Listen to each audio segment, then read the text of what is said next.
Good afternoon, everybody. My name is Donna Fiesel, and I'm your host of Donna's Edge television talk show and radio talk show where truth matters. Thank you so much for watching every day, Monday through Friday, beginning at 2 p.m. as I get to ride home with you in the afternoon. It's always so fun, and I always love talking with you. Continue sending email, donna@donnasedge.com. That's donna@donnasedge.com. You can find us on television. We are on Abundant Television, found on Roku, Apple TV, and Amazon Fire.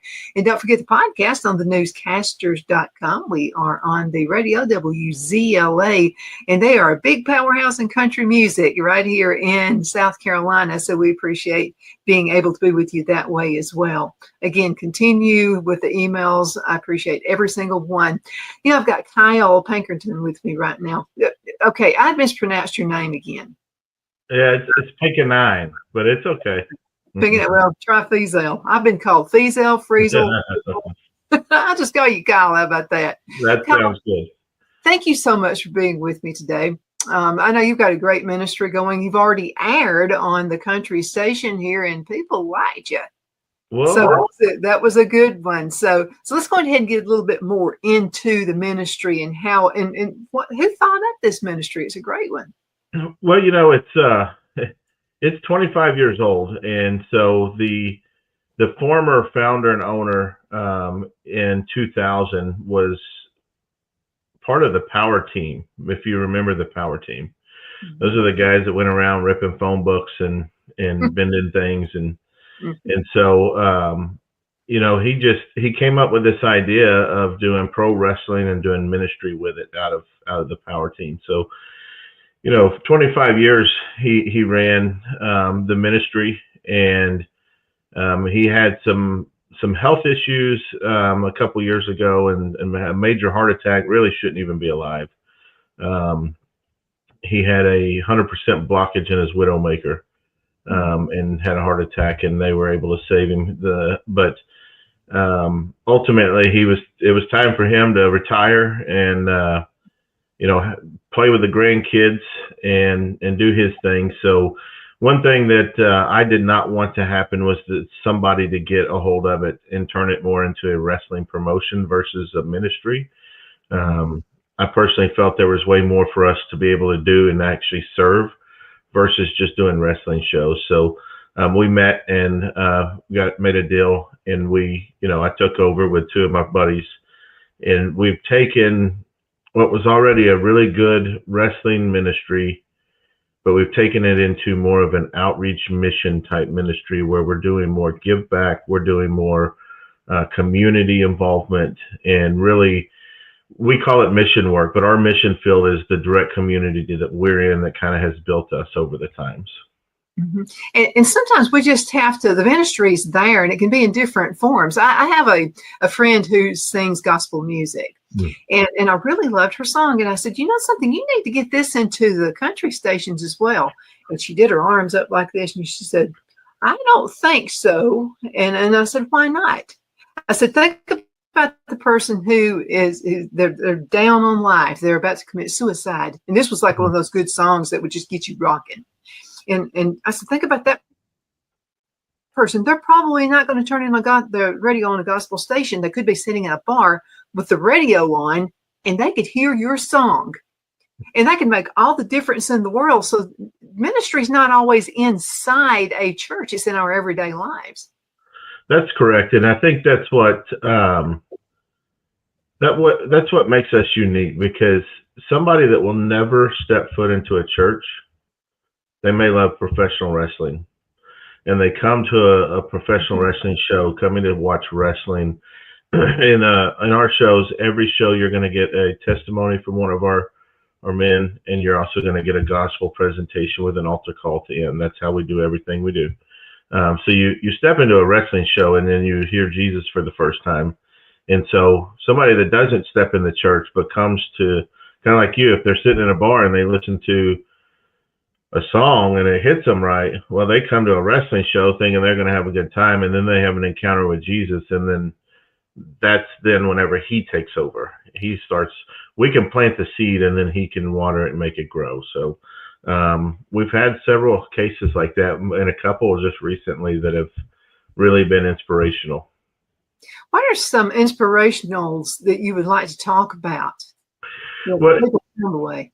It was a couple shows ago, and I saw this group walk in, and we have majority of our wrestlers are part of our ministry. They're there every week. We work, we do Bible study together, but we also do have some wrestlers that we bring in.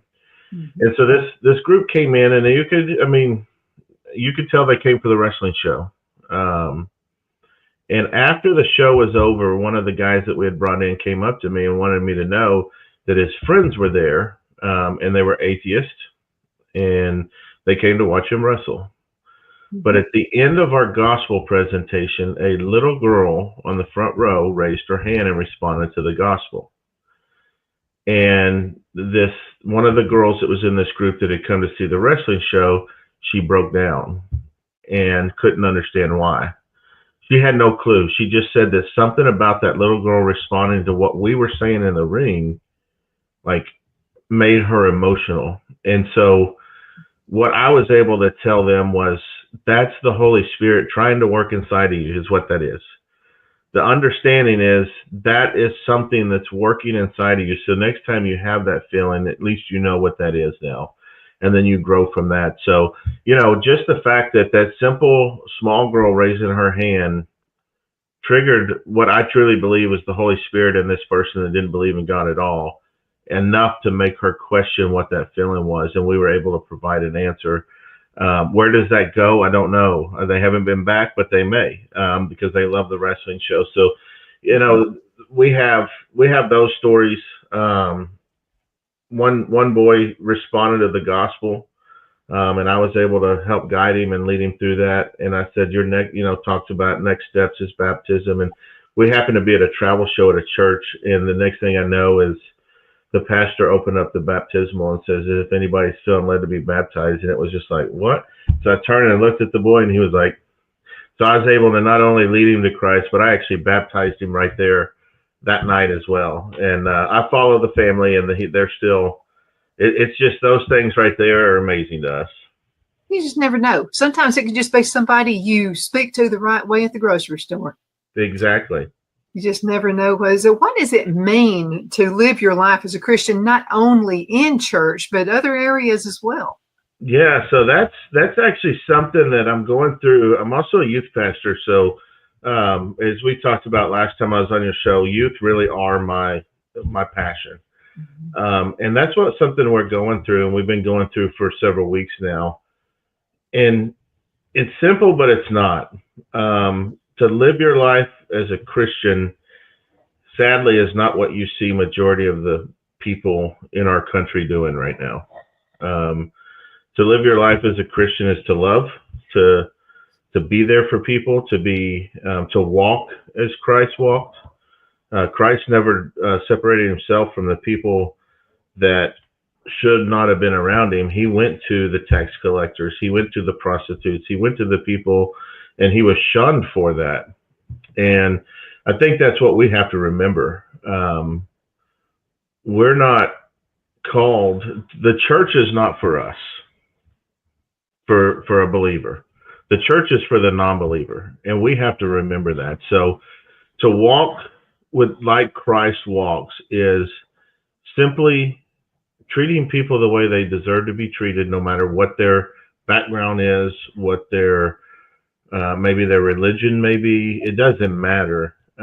If we will love each other in a way that we respect each other, and that's a word that we don't do in this country anymore, is respect.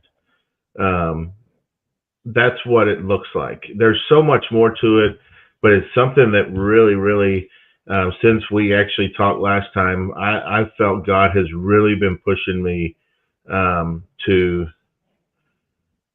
not only figure it out, but to actually respond to it myself, where I would normally maybe walk away from somebody.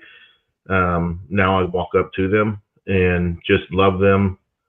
We don't have to accept and agree with maybe a lifestyle, but we're still called to love them, and then to show Jesus through our actions. So, absolutely. The pastor of our church yesterday was talking about that.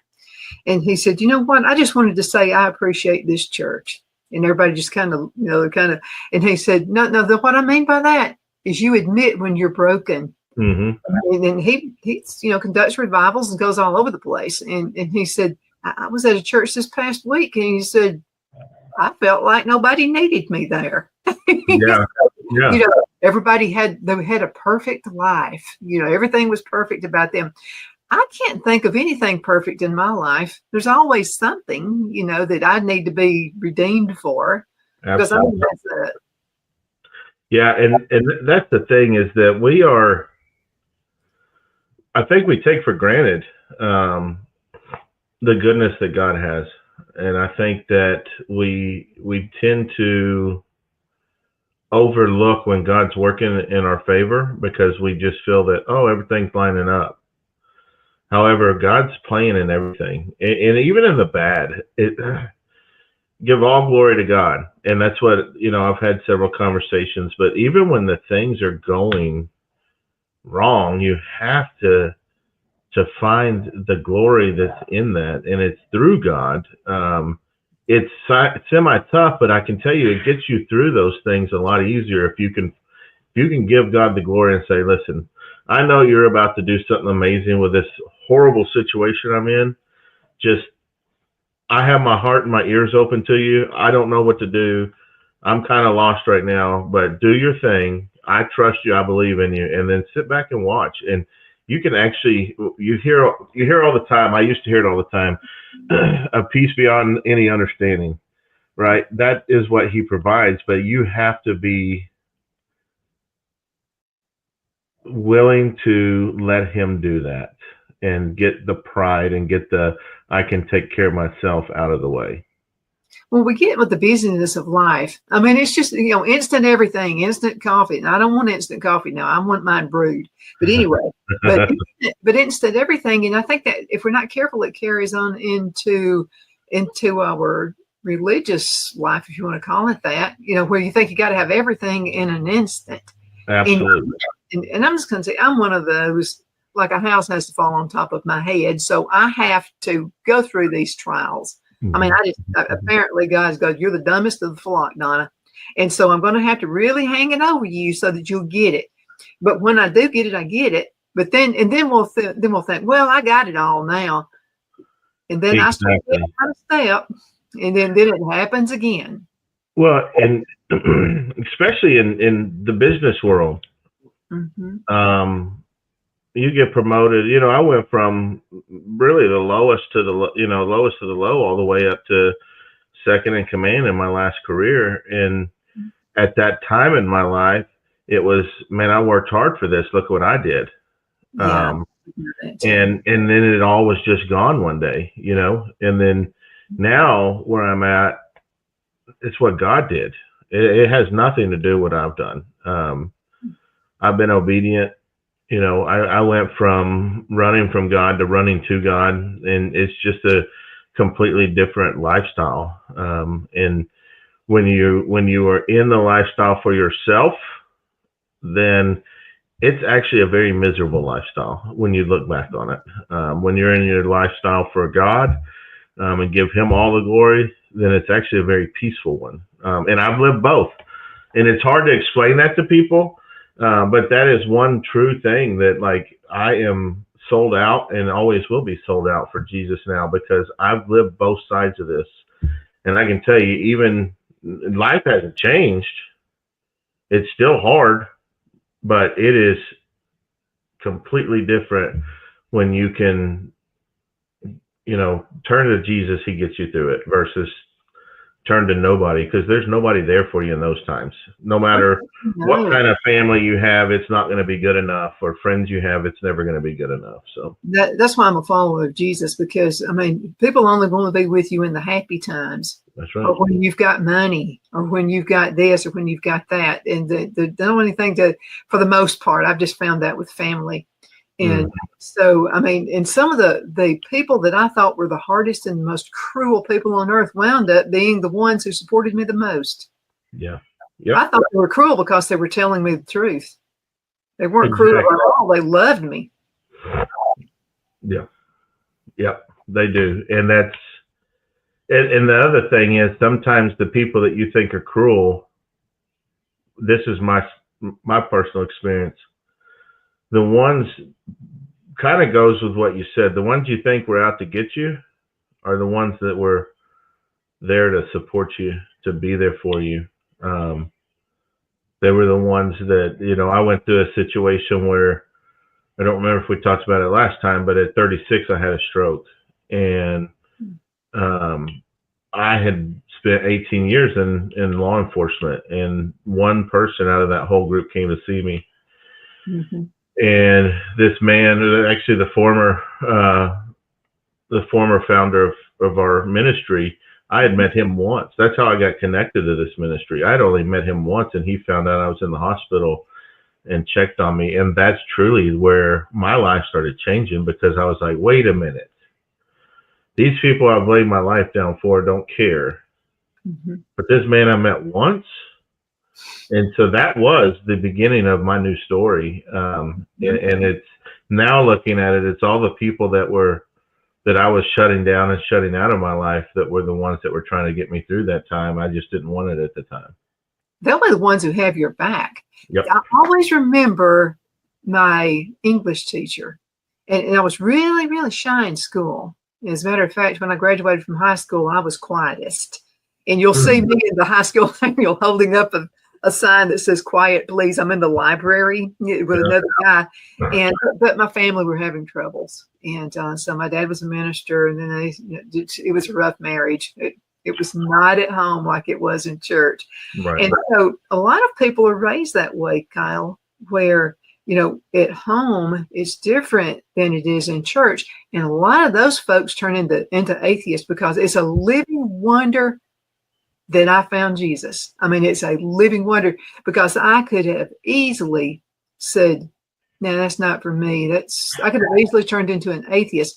And then I wondered why. I mean, why did I have to go through this, God? I mean, why did I have to go through all of this, And then my parents got a divorce. Well, that was the scandal. And being in a small town in Alabama, you can just about imagine. And so it was a horrible scandal. And they went to court, and attorneys and court calls wound up getting most of what they had, which was ridiculous. And so then I could have easily done that. But then a friend of mine, whose parents were in the ministry as well, I thought they had the perfect life. I would just dream about mine being, well, guess what? Their life was the exact same way. So she came to me one day. I didn't even know she wasn't even paying me any attention. So she came to me one day and she said, I guess you've heard my parents are getting a divorce. We were in our 30s then. Mm-hmm. And I said, oh, I'm sorry, I didn't know. And she said, I just wanted to come to you. How did you go through this? How did you go through your parents being the pillars of the community, getting a divorce, and everybody finding out how they really were? Yeah. I said, I'm not going to tell you it was easy. It was hard. Mm-hmm. But we have to go through those things, I think, not to help ourselves necessarily, but to help other people. It right. Made me feel good, because I felt like she was on the verge of suicide. I did, just from talking to her. And I had to tell you, I thought about it too. Sometimes you think, I just can't handle it anymore. I gotta, can't handle it. And so I have a fear for people. You can put me in a stadium with 1,000 kids. I'll point the ones out who are having issues with family life. Yep. And man, there's more of that, Kyle. There's more of it. And your ministry is just the perfect thing. You're probably getting people who almost like I almost was, who like, I just give up on this religion thing. I mean, it's a false fake. It's, and it's not a fake. And we actually have a couple, he wrestles with us. He's one of those that it started bringing in. He wasn't initially one of the, not one of us, but he's not there weekly, things like that through our Bible study. But 2 or 3 weeks ago, him and his wife, when they first came in just under a year ago, I found out his wife was not really wanting him to come because we were a ministry. They wanted nothing to do with that. But it goes back to that show the love, just accept people. 2 weeks ago, they got baptized together. And I just submitted a reference for her, because now she's going to work as a church. She wants to work in the kids ministry. And that's like another story to what we were talking about earlier. But, it's those things. It's that type of thing which ruins our witness, not maybe your witness, but the Christian witness, because there's a lot of that. And I like to be the same everywhere I go. My wife's been very big on me. Don't be somebody different at home and somebody different at church. So I'm just crazy everywhere I go. I just make it a blanket thing. Well, she said what you get. Yeah. But yeah, I mean, it's like that. And that's part of her thing as a kid. I mean, I think she ended up getting into drugs, and she was, probably suicidal at times. And she just didn't see what, I think that's where my passion comes. And like I said earlier, God's calling me to something new, not leave this ministry, but there's more to it. And I'm trying to figure out what he's wanting, because there's too many people that think they know what Christianity is based on how this country has decided to represent Christians. And it's like, I have this goal to show what true Christianity, walking with Christ, looks like. And I don't know where this is leading, but I'm saying it now. Let's see, what is this, October? Yeah. So it's in October 2025. We're not in 26. At some point in the future, there's going to be more to what we do, because I feel that God's calling me specifically to be able to help show and represent what he meant when he said, walk with me. I like to call it you ever heard the song back in 1960s, Harper Valley PTA, where Jeannie C. Riley's singing this song, the Harper Valley PTA, and all these people, and of course she shouldn't have dressed in a miniskirt and all that kind of stuff, but the point is, all these people were against her in the town and ridiculing her and all this, and then she starts spouting it out what they're doing. Yeah, all these things. They act one way at home and then another way out in the public.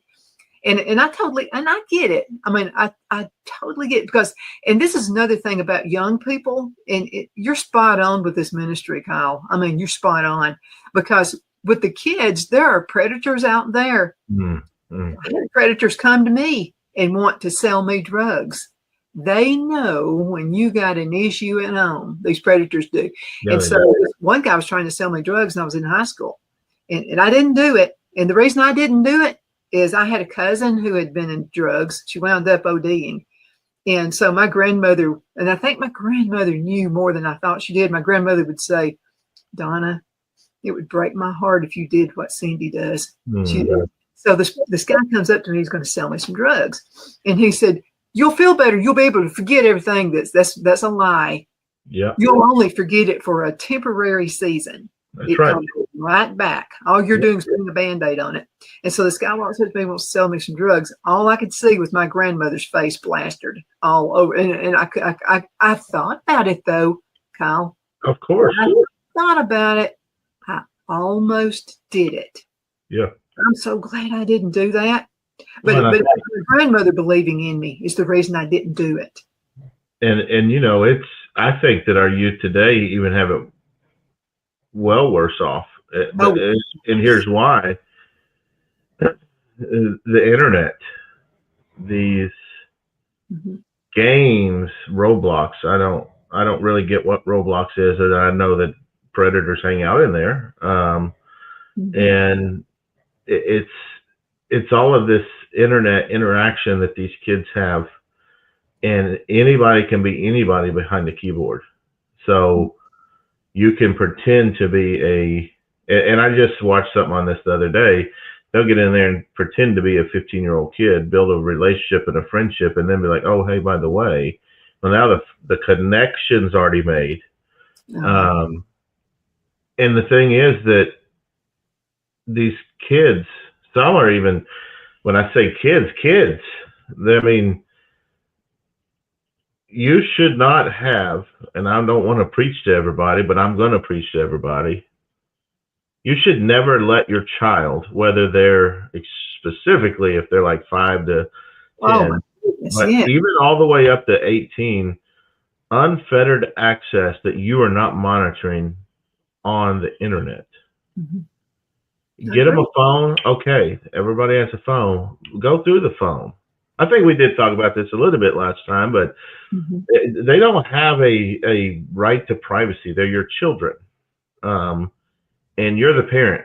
And so whenever something happens and you've allowed them to have that opportunity where you're not looking and checking and just popping in, then don't sit there and say, I don't understand what happened. The internet happened. Satan hides in the internet, and that's exactly where he loves to any way he possibly can. Yep. And I'm just telling, and I agree with you. It's worse now than it was when I was a teenager. You have all this bullying that happens, and everybody wants to be part of a group, all of those things. And it's just, I don't know. Parents need to be nosy. I mean, I was a nosy parent, and I'm telling you, my son wasn't perfect, but I'm going to tell you what, I felt like God gave him to me. It's up to me to handle it. It's not up to teachers or anything. It's up to me. And I would just spot check his room. And he would say, well, Mom, you're not going to find anything in there. I'm not doing anything. But I wanted him to know. I was afraid because, he wouldn't be friends with everybody. So I was afraid somebody could hide something in his room, not him. I was afraid that he'd get mixed up with somebody, and there they'd go on and hide it and stash in your room, Brad, so nobody will ever find it. And I wanted to catch something like that. I never did find anything like that. But you have to think ahead. And people say, well, you don't trust your kids. It's not the kids I don't trust. It's the predators who are out there who are trying to find ways to break up the family. And you're right. I don't trust my kids because they're kids. They're not grown. Their brain's not fully formed until they're 25 at best. And so you're right. 40 or 50. Yeah. I'm still working on it, I think. I don't know. I tell people I grew up once and I didn't like it. So now I just keep acting like a kid. But it's not that I don't trust them in a way that they can't do anything, but I don't trust them because they don't have the brain formation yet to be able to choose some of the right from wrong. And so, but again, they're kids, they're children, they're your children. And I'm not going to let some friend come and search my son's room but that's my son. And that's, it's my house. And so he knows. All I have to do is say, give me your phone. He's like, uh-oh. But I am very blessed. I do want to say this. I'm very blessed. My son's 17. He'll be going to college next year. Hopefully this week we find out if it's going to be the University of Arkansas, actually. Man, all the things that I did wrong in life while he was alive, the thing I did right was being a father. And I have a son that is a man of God and lives and walks that way. And it's crazy at his age, but he had a friend that he was talking to a lot, and I said, hey, you hadn't been talking to your friend. What's going on? Oh, they do a lot of drinking and I don't want to be around that. Oh, that's great. Okay. I was almost like shocked because even though I know he's a good kid, he's still 17. And so make those decisions on your own at that age is just amazing. So, and I was for 10 years of his life, I was not on the path with God. I was running and I was mad and I was angry and I was dealing with, what later came out to be PTSD and stuff that I didn't at the time. But, I'm just proud of him. I could talk about him for, any day, any time, but he is what it looks like to walk how Jesus is. Is he perfect? No way. Does he have an attitude? Well, I knocked the attitude out of him. Absolutely. But man, I can truly have a feeling of trust where if he gets into a situation, I believe that he will call me because I've always given him that attitude or that out. If you're in something that you just can't deal with and you need help, call me. I'm not going to be mad. We may talk about why you got yourself into that, but I'm not going to be mad. And I don't know if I did anything wrong in life. The one thing I feel that I've done so far that was halfway decent was being a dad. And that's what we're missing in this country is we don't have dads that will step up and not only be the authority figure for their kid, but be the best friend of their kid.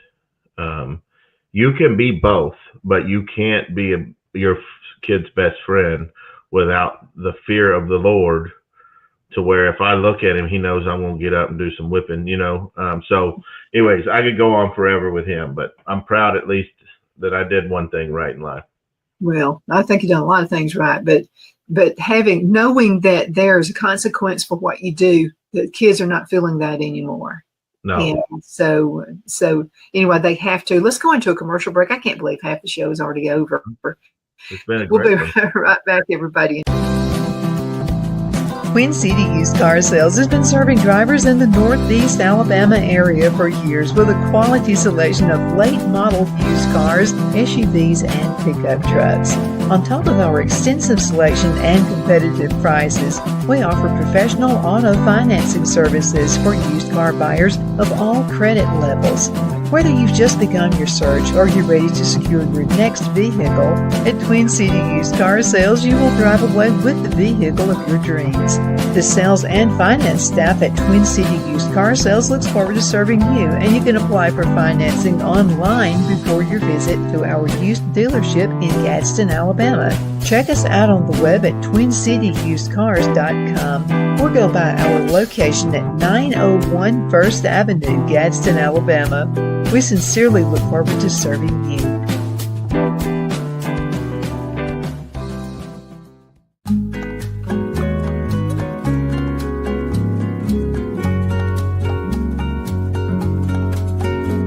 At Lamone's Mexican Restaurant, located in Henniger, Alabama, and voted Best Mexican Restaurant of DeKalb County, Alabama 2020, we're here to serve you with authentic Mexican cuisine. Order easily online by going to lamonsmex.com or call 256-657-3999 to place your order.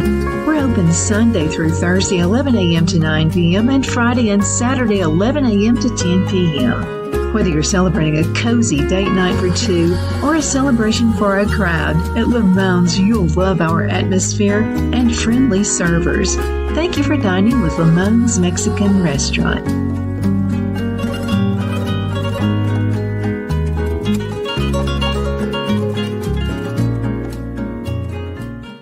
At Liberty Bank, we're all about community. Whether it's to help with a charity fundraiser or help families in need, toys at Christmas, or a local football team, we're here for you. You see, we realize the importance of family. Sometimes it's to build a new home or necessary home repairs. We're here for you.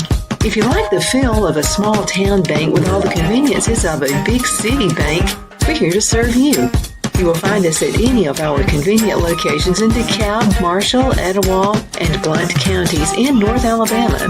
You can call and speak with any of our friendly staff at 256-659-2175 or check us out on the web at libertybankal.com. And thank you for your support of our community. Member FDIC, Equal Housing Lender.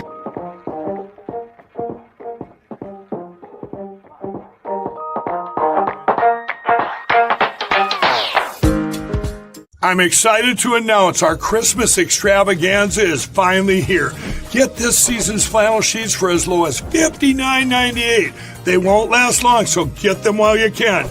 Our famous My Slippers, they haven't been on sale for over a year. Regularly $119.98, now only $59.98. Our 6-piece towel sets are back in stock with extremely limited quantities, only $29.98. With hundreds of MyPillow products, there's something for everyone on your Christmas list. Bathrobes, duvets, quilts, down comforters, and so much more. So go to MyPillow.com or call the number on your screen. Use your promo code to save on all MyPillow products. For example, flannel sheets for as low as $59.98. Or our 6-piece towel sets, just $29.98. But that's not all. I'm extending our 60-day money-back guarantee until March 1st of 2025. Plus, all orders over $75 or more ship absolutely free. Donna's Designs offers a line of handmade memorial, wedding, and keepsake jewelry that launched back in 1970. I'm a self-trained jewelry designer, and I will work closely with you to create unique designs you can love and treasure for years to come. Whether that be flowers that were used in a funeral arrangement or stones you found on the beach at a memorable trip, call me at 256-659-4319, and let's think of the possibilities. Okay, we are back. My name is Donna, and I'm your host of Donna's Age Television Talk Show where truth matters. Thank you so much for watching every day, Monday through Friday, beginning at 2 p.m. on the Eastern Time Zone. So I get to ride home with you in the afternoon. I've got Kyle with me. Now, Kyle's with Ephesians Pro Wrestling. And I'm just telling you, when Rob Patz told me about your ministry, and he said, would you like to have Kyle on your show? And I said, oh, yeah. I didn't even let him get the words out of his mouth real good. And I was like, yes, I want Kyle on the, and let me tell you another reason why. Because I did a little, background on you. I mean, I don't just like throw people on my show, Sure. And so if for one thing, if Rob's going to recommend you, it's good. That's just the way it goes. So, but not only that, but I think people are, for the most calls, there are so many, and most everybody I know, they'll say, I'm not going to go to church. There's too many hypocrites in there. I hear that all the time. And then I'll say, well, you might consider me a hypocrite too, because I'm not really perfect or anything. And they'll say, well, I think you're pretty good. And I'm like, well, I'm not up there, but there are other ministries out there, like the Cowboy Church ministry. I'll give you this one, for instance. Yep. And that's with my brother-in-law, who's a cowboy. And he never darted a church door, ever. And then he found out about Cowboy Church through a rodeo. This guy was like award-winning. He had trophies all over the place. He was a cowboy. Yeah. And so anyway, somebody in the family had to be a naysayer. So somebody in the family said, well, I've heard he's going to that cowboy church where they ride horses down the aisle. And I was like, that's a lie. They don't ride horses in there. I think you'd be glad he's going somewhere. And this seems to be the perfect fit for him. And then there's motorcycle ministry. I'm going to tell you, some of the nicest folks you're going to meet are going to be the motorcycle gangs. They're not gangs. They have a ministry. Well, they're going to be able to talk with people that wouldn't listen to me. They consider me a boring life, that I've never experienced anything ever in my life. And so, And then I have people that I can talk to, people that would listen to me that wouldn't listen to anybody else. The same with you. And there's a lot of people who love wrestling out there, especially the pro wrestling. So I think you're spot on. Well,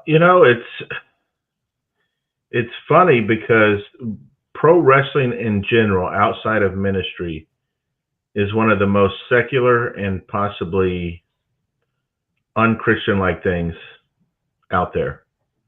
Nothing's different than it was in the 70s and the 80s and the 90s. The drugs and I've only been in a couple of outside of ministry locker rooms, and not for shows like wrestling in them, but we've done some ring rentals and things like that. And I've never been in a locker room in the secular wrestling world where I didn't almost come out high from a contact high.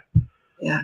And so it's one of those things that the wrestling world in general needs Jesus, and you're starting to see it happen. You're starting to see some of these WWE people that are getting baptized, and there is a revival that's going on, I believe, in this country, not just in the wrestling world. I think if we can hold on to it, then it's going all over, but it's very different for us. So our locker room is not like most locker rooms. One of our guys who does wrestle all over the country said, this is the only locker room where I can put my wallet down and I know it's not going to get stolen. Yeah. And we built, because we started bringing in women. We've never had women in the organization before. And this year when we took over, we decided we need, in my opinion, women have the same talents. So let's display those talents. It's not like it was in the 90s where it's just about sex and sex appeal. It's about these girls, they put in the work like we do. So let's put them out here. And I was very particular that when we do this, we're going to make this different than your normal wrestling world. So we actually built constructed ourselves, but we built a women's locker room and a men's locker room. We had our ladies match last week or a couple weeks ago, and they're not used to that. They're used to being put in a closet. They're used to be putting outside with the guys. But we have an entire area. Actually, the men's side is 8x3, just enough that they can change clothes. The women's side has a lounge with couches, and then we have vanities in there for their makeup and everything. So they're not used to that. But that's what I want is not only on the fan side of things, but we have an opportunity to bring in wrestlers that have never been in a church also, and show them the difference of what they deal with daily and then how we treat them, and whether it's a man or a woman. But there's so many opportunities for us. And we also have a kids program. We have 30 kids that come in every Sunday. They train to be wrestlers. They have their own shows. They're their own brand. But 30 minutes out of their training time, they're doing Bible studies too. So the older kids are in a book and they're going through some curriculum. The younger kids they have to memorize a verse each week before they can get into the ring. So we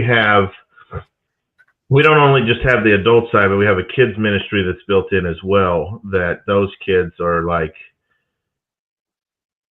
they are getting, some of them don't even go to church, but they're still getting scripture. They're getting Bible time when they come wrestle, because that's what they want to do when they grow up. So that's another unique side of what we do.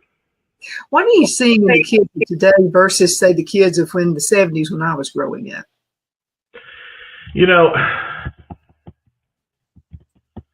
I think it's hard to compare, and here's why.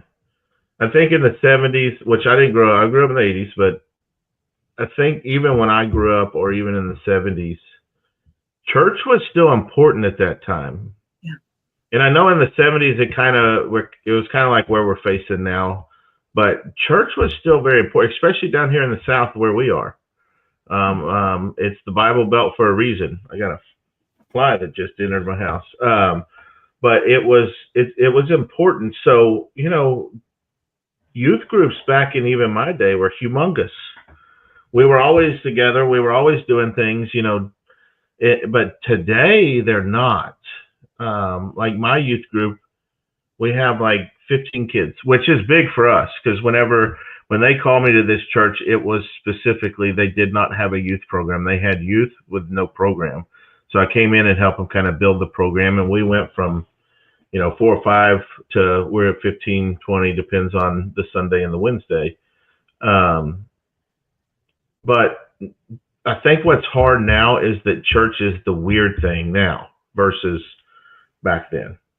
So being a Bible believer, or even believing in Christ or talking about church, is very weird to do outside of those. And that's where I try to make these kids realize, you know what? And I have a shirt that says I'm weird. And the reason I wear it is because people say, oh, you're weird. And they'll make a comment. Well, now I can tell them why I'm weird, because I believe in Jesus. And so that's what I'm trying to tell these kids. Don't, Romans 1:16, do not be ashamed of the gospel. Don't be ashamed. Go out there and feel free and confident. And if you're being made fun of because you go to church, or that you maybe bring a Bible to school or whatever, guess what? Jesus was too, and he told us we would be. So the priorities of kids, and quite frankly, the priorities of parents now, are totally worldly versus spiritually. And so that's where I think everything's changed over the time that they're in right now, because religion or church or faith or whatever you want to call it is second nature versus first nature. Well, and then too, back in my day, we still had those grandmas that were grandmas. Grandmas aren't grandmas anymore. No, but my son's grandma is, because she'll put a whipping on him like she did me when I was growing up.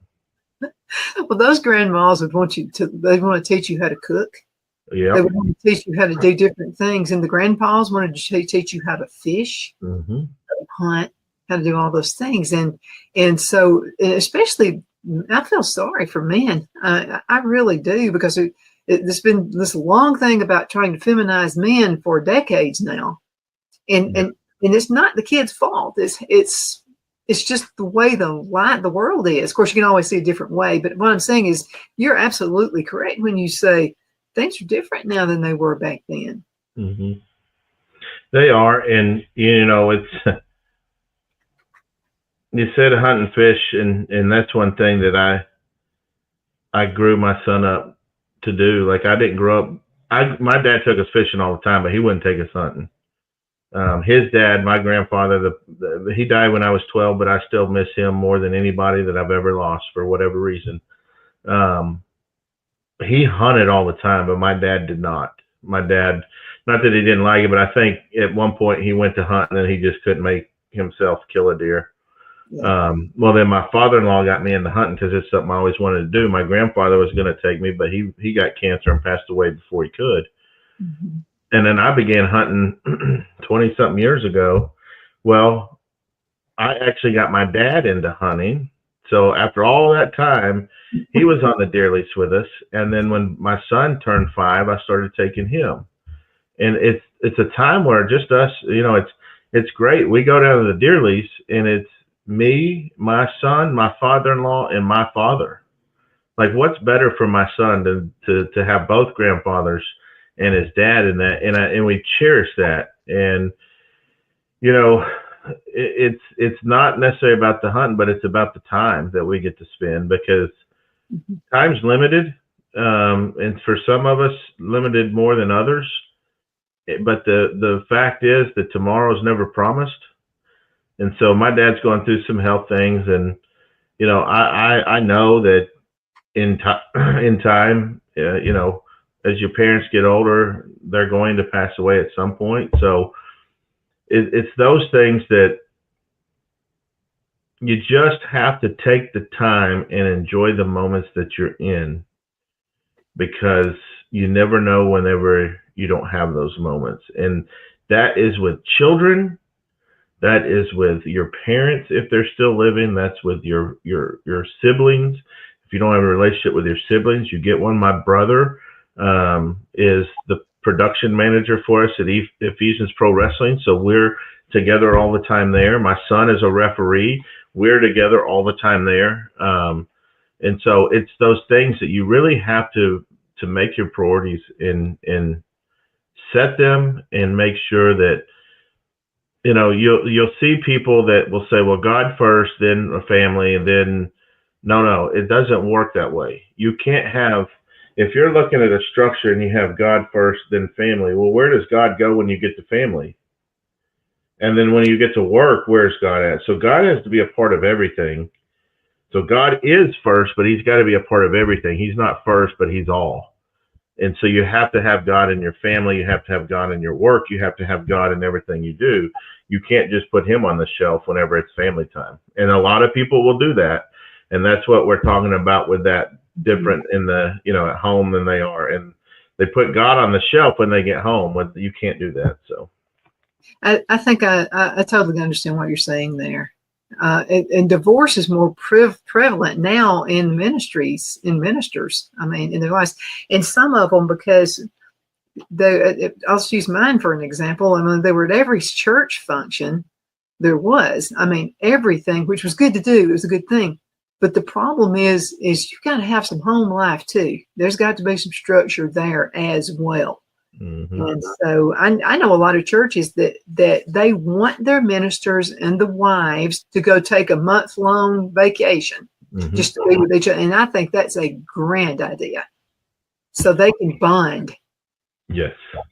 And that's one thing that we've done as a family is, man, I really love just going somewhere, just us three, where we used to, every time we went somewhere, we'd go with other people. But this weekend I tried to get them to go to Arkansas so my wife can see it, because she didn't go when I took my son for the campus tour. And Mama's not real thrilled about him going to school 4.5 hours away. And so I know if I can get her out there, then she'll be more comfortable. But, I was looking forward to that. It didn't work out, but they're on fall break this week. So my wife's in the school system. She's a diagnostician, and my son's obviously in high school, and they're both off this week. So this week, I'm working. I need to work, but at the same time, I can take those times that we can go and knock each other in the head, because we like to give each other a hard time. We prank each other and make fun of each other in a loving way. But so and then by Friday I'll be ready for them to go back to school and work, because I work from home, so it'll be nice to have them go back. But it's just a dynamic that you don't see anymore. Family is dad at work all the time. A lot of times mom at work all the time, the kid at home by themselves all the time, and they're going here and going there, and you may catch each other on the weekend if you're lucky. But we make sure that we have that time that we can at least spend with each other, even if we don't really talk. We're all in the same room, and maybe we're watching TV or she's doing some more. But if we're all in there, like last night, my son had some homework to get done, so he was on the couch working on his homework. I was reading my Bible and my stuff for tonight, because we have Bible study for EPW, and then my wife was doing whatever on her phone. We were all in the same room doing that, so if we wanted to talk, we were there. And so I hate it whenever my son's in one room, she's in one room, and I'm like, no, everybody, at least for a little bit, come in here. Until we get on each other's nerves, then I say, okay, break, get out of here. Yeah, we'll break it up. Yeah, because we're normal. And I think that's what people forget about ministers. I think that's what people forget about preachers. I think preachers even forget that about themselves. They are humans. They are not, and even though they're held on a higher standard, they're not higher authority. They're not higher people. They go through the same things that me and you go through. Mm-hmm. And if they can admit that, and that's why I'm very big on admitting it. I go through my own struggles. I go through my own sin. But I also repent. So when people look at a pastor and, oh my gosh, this happened. Well, why wouldn't it? They're human. And even pastors have to realize that. So, I just like being the same way. Wherever we're going, I'm going to be the wild, crazy one that always makes, loud noises and gets attention and things like that. That's just who I am at home. You can ask my wife, and that's who I am in public. Let's talk about the industry, about the ministry. I mean, not industry. And let's talk a little bit more. If someone wanted to be involved in the ministry, what would they need to do? They can reach out. So our ministry is based in Fate, Texas, which is about 40 miles east of Dallas. And so as far as being an active part, if they're semi-local, we meet every Monday and Thursday, and then we have shows on Saturday. So, if they want to be a wrestler, we have wrestling school. If they want to be a ref, we have ref school. If they want to be just a volunteer and help out wherever, maybe set up the ring on travel shows or whatever. We just have guys that come in on Mondays that really don't have a role per se, but they're part of the ministry, because Mondays we train, the wrestlers train from 7 to 9. And then from 9 to 10, we do Bible study every week. Doesn't matter if it's a holiday or what, we will do Bible study. And so we have about 40 men that come in on Monday nights, and we socialize. Some of the guys are training, some of the guys are maybe setting up, some of the guys are just talking, but it's socializing with Christian men. So to be a part of us in the active role, you just reach out to us. We have a website, we have Facebook, email, phone, everything. But, reach out to us and just come be a part of us. But on the outside, maybe you're not close, but you want to support, we really do. We're a 501c, so we live on donations. So if you felt led to help contribute there, then we're always open to that too. But really, we just want people to come in and be open-minded to Scripture. You don't have to be a Christian, just like you don't have to be a Christian to go to church. You don't have to. You can be whatever you are coming in, but you have to be open-minded and at least take the opportunity to listen to what we're talking about, what we're saying, and then we'll let the Lord deal with the other piece of that on His own. But we do a lot of traveling. So if we're ever in the area and you see us and you want to stop by and meet us, or just maybe help set up the ring or just come in and just see who we are, we're really an open door. We let anybody that wants to come in, and then the more specific roles, of course, we're gonna vet you a little bit, make sure we're gonna background check you with kids and things like that. But really, it's any way and every way you want to possibly be involved, we allow it. You know, my best friend in school, Robin, was on the wrestling team. And I mean, you know, you have that, what you think wrestling is. And then when you have a friend who's involved, you understand what it is. She had to be in great shape. There was a lot of exercise there that she had to do. And it's just another way of staying fit. Well, and it is. And that's the thing is that pro wrestling, of course, people say it's fake. I invite them into a training session to see how fake it may be, but you know, it's a lot of cardio. So you're in a ring basically running and gunning from anywhere from 6 minutes to 30 minutes. And so the training is very high intensity, high cardio, a lot of running, a lot of, you know, agility type stuff. You got to be flexible. So when you get done with a 2-hour training session, you will just want to collapse. And that's every week. Because you have to be able to go at a fast pace and keep up without what we call getting blown up, out of breath, and just, you know, completely exhausted. Because one thing we do is that because we're never looked at very seriously, because we're a Christian ministry in wrestling, we make sure that we train even harder in the wrestling ring to put on the best product out there. And then once we get people to take us serious on that aspect, then they're going to listen to us in the gospel as well. So it's not like, you know, there's a lot of Christian wrestling ministries out there, and some are really good in the spiritual side of things, and the wrestling kind of is weak. But we want to make sure that we're top notch on both. And where I'm not saying we're the best out there, but we just bring a different level and a different element than a lot of the others do, because we have such a large organization of men that are ours. They're not just wrestlers from all over that will come into a show. So, right.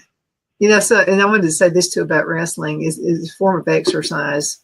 And you're not only exercising your body, but you're exercising your brain as well. You know, decades of kids sitting behind a keyboard or sitting behind playing games, those kinds of things, that's not good for the brain. It's just not. But when you can get some oxygen in there, I mean, that helps. And I'll tell you, I had the major surgery back in May, so I've been down since then. I just now got released to start my training back, and I feel miserable. I mean, I've gained so much weight, and I just feel like garbage, because that weekly routine of, you know, staying in shape, and I've never been perfect in shape, but man, I am so out of it, and it's going to take me forever. It's going to take me forever to get back into that ring shape. But hey, that's what comebacks are for. Absolutely. And think about how you're going to be helping other folks. I mean, this is going to be huge. I can't wait. Yeah. I got so many things in my brain already cooking. So we're going to have to call it a day. Man, it's been a quick hour. How can folks get in contact with you? What's the website, Facebook page, those kinds of things? Yeah, so we have a website and Facebook. It's Ephesians Pro Wrestling. So our website is www.ephesiansprowrestling.org. Also, Facebook page, if you type in Ephesians Pro Wrestling, it'll pop up. We have Facebook, Instagram, and then our email, if you want to get in contact with us, is info@ephesians.wrestling. I'm sorry, info@ephesiansprowrestling.org. And so feel free to contact us there. And if you're ever curious as to what we do, a little bit more, is every Saturday night, 5 p.m. Central, 6 p.m. Eastern on Abundant TV. We have a weekly show called Saturday Night Battleground. So not only will you get to see some good, hard-hitting professional wrestling, but each show ends with a gospel presentation as well. So you'll get a little bit of both of us on that. That's awesome, Kyle. Guys, thank you so much for watching. You're the reason we do what we do. Continue sending email, Donna@donna'sedge.com, and I'll be seeing you next time around.